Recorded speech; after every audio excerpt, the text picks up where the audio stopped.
आप सभी भक्तों को राधे राधे, जय श्री कृष्ण। और रोजाना ऐसी और भी श्रीमद् भगवद गीता की वीडियोस देखने के लिए सब्सक्राइब करें हमारे YouTube channel Shri Gauri Girdhar YouTube परिवार को और बने हमारे यूट्यूब परिवार श्री गौरी गिरधर का एक हिस्सा।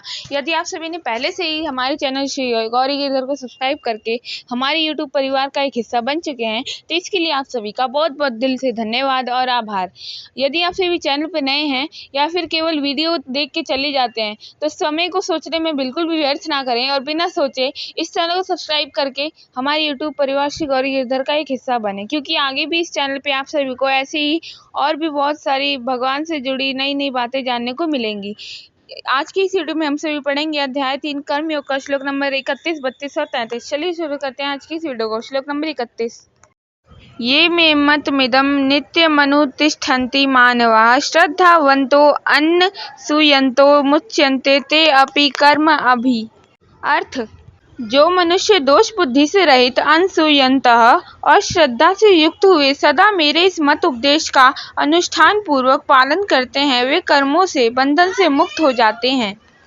व्याख्या: कर्मयोग के सिद्धांत का मात्र ज्ञान होने से नहीं किंतु उसके अनुसार आचरण करने पर भी वह हमारा कल्याण कर सकेगा, यह श्री कृष्ण का मत है। आध्यात्म ज्ञान तो एक ही है, परंतु आचार्य संप्रदायों, संस्थापकों एवं भिन्न भिन्न धर्म प्रथाओं के मतों में अनेक भेद हैं, जिसका कारण यह है कि वे सभी तत्कालीन परिस्थितियों के ध्यान में रखकर अपनी पीढ़ी का मार्गदर्शन करना चाहते थे, जिससे सभी साधक परम पुरुषार्थ को प्राप्त कर सकें। बैलगाड़ी हाँकने वाले चालक के चाबुक के नीचे काम करने वाले पशु के समान ही मनुष्य को बोझ उठाते हुए जीवन नहीं जीना चाहिए। परिश्रम केवल शरीर को सुदृढ़ बनाता है, कर्म हमारे चरित्र की वक्रता को दूर कर आंतरिक व्यक्तित्व को आभा प्रदान करते हैं।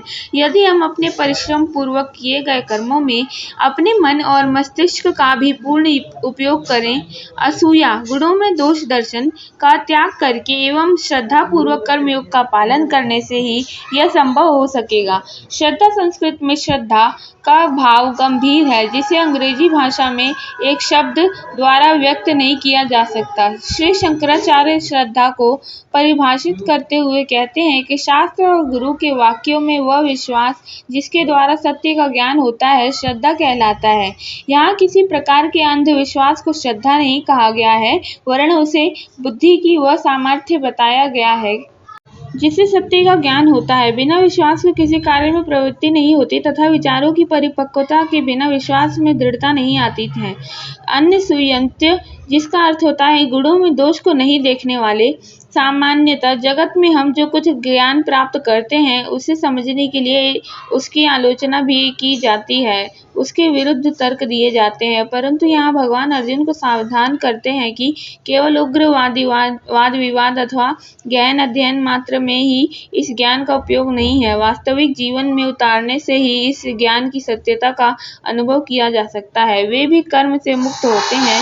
ऐसे वाक्यों को पढ़कर अनेक विद्यार्थी स्तब्ध रह जाते हैं। अब तक भगवान कुशलता पूर्वक कर्म करने का उपदेश दे रहे थे और अब अचानक कहते हैं कि वे भी कर्म से मुक्त हो जाते हैं। स्वाभाविक है कि जो पुरुष शास्त्रीय शब्दों के शब्दों के अर्थों को नहीं जानता, उसे इन वाक्यों में विरोधाभास दिखाई देता है। नैष्कर्म्य शब्द के अर्थ को स्पष्ट करते समय हमने देखा कि आत्मज्ञान की इच्छा विचार और कर्म के रूप में व्यक्त होता है। आनंद स्वरूप आत्मा को पहचानने पर अविद्या जनित इच्छाएं और कर्मों का अभाव हो जाता है। इसलिए यहाँ बताई हुई कर्मों से मुक्ति का वास्तविक तात्पर्य है अज्ञान के परे स्थित आत्म स्वरूप की प्राप्ति।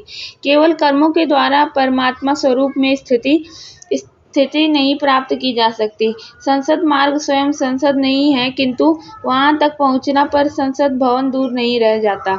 इसी प्रकार यहाँ कर्मयोग को ही परमार्थ प्राप्ति का मार्ग कहकर उसकी प्रशंसा की गई है, क्योंकि उसके पालन से अंतःकरण शुद्ध होकर साधक नित्य मुक्त स्वरूप का ध्यान करने योग्य बन जाता है। परंतु इसके विपरीत ये त्वेतद् अभ्यसूयन्तो नानुतिष्ठन्ति मे मतम् सर्वज्ञान विमूढाम् अस्तान् विद्धि नष्टान् चेतसः। इस श्लोक का अर्थ होगा, परंतु जो दोष दृष्टि वाले मूढ़ लोग इस मेरे मत का पालन नहीं करते, उन सब ज्ञानों में मोहित चित्त वालों को नष्ट हुए ही तुम समझो। व्याख्या: भगवान के उपदेश में दोष देखकर उसका पालन न करने से मनुष्य और भी अधिक मोहित हुआ अपनी ही हानि कर लेगा। जीवन के मार्ग को भली प्रकार समझ लेने पर ही मनुष्य को कर्ममय जीवन जीने के लिए उत्साहित किया जा सकता है। यदि मनुष्य पहले से ही किसी सिद्धांत की ही निंदा में प्रवृत्त हो जाता है तो उस सिद्धांत के अनुरूप जीवन यापन की कोई संभावना ही नहीं रह जाती। कर्मयोग जीवन पापन का एक मार्ग है और इसके कल्याणकारी फल को प्राप्त करने के लिए हमें तद अनुसार ही जीवन जीना होगा। अहंकार और स्वार्थ को त्याग कर कर्म करना ही आदर्श जीवन है, जिसके द्वारा मनुष्य को नित्य और महान उपलब्धियां प्राप्त हो सकती हैं। ऐसे जीवन का त्याग करने का अर्थ है अविवेक को निमंत्रण देना और अंत में स्वयं का नाश कराना। बुद्धि के कारण ही मनुष्य को प्राणी जगत में सर्वोच्च स्थान प्राप्त है। बुद्धि में स्थित आत्म अनात्म विवेक, सत्य और मिथ्य का विवेक करने की क्षमता का सदुपयोग ही आत्म विकास का एकमात्र उपाय है। विवेक के नष्ट होने पर वह पशु के समान मन की प्रवृत्तियों के अनुसार व्यवहार करने लगता है तथा मनुष्य जीवन के परम पुरुषार्थ को प्राप्त नहीं कर पाता। यही उसका विनाश है। क्या कारण है कि लोग इस उपदेश अनुसार कर्तव्य पालन नहीं करते? भगवान के उपदेश का उल्लंघन करने में उन्हें भय क्यों नहीं लगता? इसका उत्तर है श्लोक नंबर 33। सदृशं चेष्टते स्वस्याः प्रकृतेर्ज्ञानवान् अपि प्रकृतिं यान्ति भूतानि निग्रह किं करिष्यति। इस श्लोक का अर्थ होगा, ज्ञानवान पुरुष भी अपनी प्रकृति के अनुसार चेष्टा करता है। सभी प्राणी अपनी प्रकृति पर ही जाते हैं, फिर इनमें किसी का निग्रह क्या करेगा। व्याख्या: जिस प्रकार के विचारों का चिंतन हम करते हैं उनसे विचारों की दिशा निर्धारित होती है और वे स्थायी भाव का रूप लेते हैं। इसको ही हमारा स्वभाव कहा जाता है। किसी समय मनुष्य का स्वभाव उसके मन में उठने वाले विचारों से निश्चित किया जाता है। यहाँ कहा गया है कि ज्ञानवान पुरुष भी अपने स्वभाव के अनुसार ही कार्य करता है। यहाँ ज्ञानवान शब्द का अर्थ है वह पुरुष जिसने कर्मयोग के सिद्धांत को भली भांति समझ लिया है।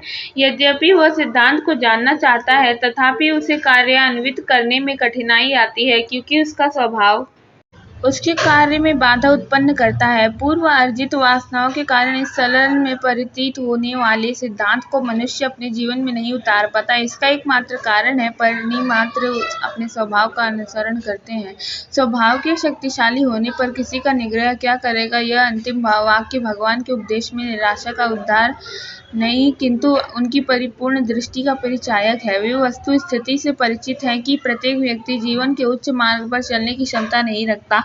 विकास के सोपान की सबसे निचली सीढ़ी पर खड़े असंख्य मनुष्यों के लिए इस मार्ग का अनुसरण कदापि संभव नहीं, क्योंकि विषयों में आसक्ति तथा पार्श्विक प्रवृत्तियों से वे इस प्रकार बंधे होते हैं कि उन सबका एकाएक त्याग करना उन सबके लिए संभव नहीं होता। जिस मनुष्य में कर्म के प्रति उत्साह तथा जीवन में कुछ पाने की महत्वाकांक्षा है, केवल वही व्यक्ति इस कर्मयोग का आचरण करके स्वयं को कृतार्थ कर सकता है। भगवान का यह कथन उनकी विशाल हृदयता एवं सहिष्णुता का परिचायक है। प्रत्येक व्यक्ति का अपनी निजी स्वभाव है।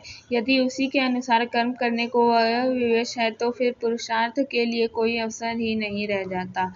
इस कारण यह उपदेश भी निष्प्रयोजन हो जाता है। इस पर भगवान कहते हैं, आगे भगवान ने क्या कहा ये सभी जानने के लिए हम सभी मिलते हैं अगली वीडियो में। तब तक के लिए राधे राधे, जय श्री कृष्णा। और आपने चैनल को सब्सक्राइब नहीं किया है तो चैनल को सब्सक्राइब करके हमारे यूट्यूब परिवार श्री गौरी गिरधर का हिस्सा बनना बिल्कुल भी ना भूलें। राधे राधे, जय श्री कृष्णा।